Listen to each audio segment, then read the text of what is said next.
כשיצאו להפסקה פה התלמידים, רעש הגיע ודאי עד השמיים. עכשיו אני שומע את רעש החצר.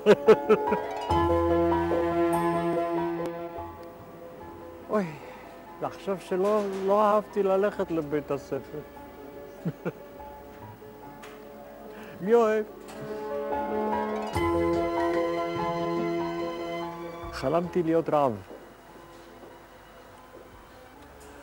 חלמתי להיות רב בישראל, כן. זה גם מה שציפו בבית. אמא בעיקר. אבל לא דיבר על זה הרבה. וגם אני ציפיתי. אבל זה עבר לי די מהר. די מהר. התחילו לעניין אותי נושאים אחרים, מלימודי חול, וחשבתי שזה מן הסתם לא יתקיים.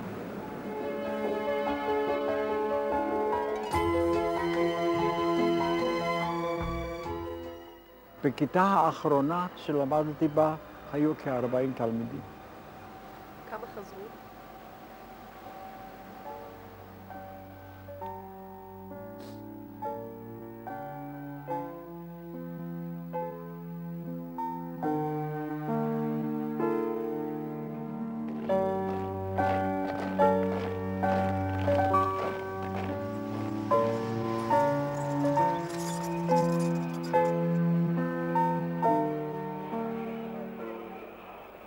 המלחמה פרצה ב-1 בספטמבר.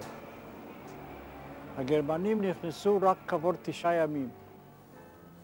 מיד החלו כל מיני רדיפות וכל מיני התנכלויות ליהודים. עיקר המתנכלים והרודפים היו הגרמנים העוג'איים.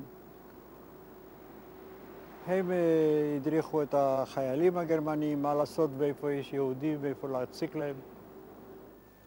ועיקר ההתנכלויות היו התפיסות לעבודה. עבודות לא נחוצות, לא יעילות, לא חשובות, רק כדי להשפיל. וזו הייתה מכה גדולה. החיים שותקו בגלל זה. האדם יצא מביתו ולא ידע איך לחזור ומתי יחזור ואם יחזור.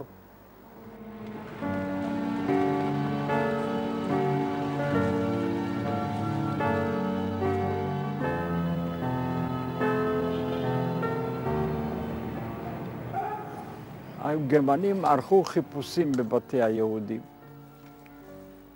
כביכול חיפשו נשק. אבל אתם יודעים איפה הם חיפשו את הנשק? בבית המזוזה למשל. והיה שם גרמני אחד שהוציא את הפגיון שלו והוריד את בית המזוזה. אבל הוא לא מתעסק עם בית הזה, הוא היה מברזל, יופח. אז הוא ניגש לקלף והרים את הקלף. ואמא שדיברה גרמנית כל כך טובה, פנתה אליו וביקשה את הקלף. והוא גירש אותה וזלזל אותה יהודייה בסליחה וזה.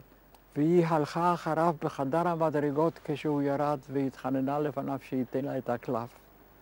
כי היא לא רצתה שהוא יטמא אותו. עד שהיא הייתה אחריו לחצר, בסוף הוא זרק לה את הקלף והיא הרימה אותו והיא חזרה הביתה. אבל אני רוצה להגיד לכם שזו הייתה סכנת נפשות. הוא היה עם אקדח ויכול היה להוציא את האקדח ופשוט לירות בה, הוא לא היה חייב למצוא דין וחשבון, לא אף אחד לא ירה בה. היום אני חושב שזו היה מעשה שטות, מעשה הפקרות, מעשה לא אחראי, להסתכן בשביל קלף.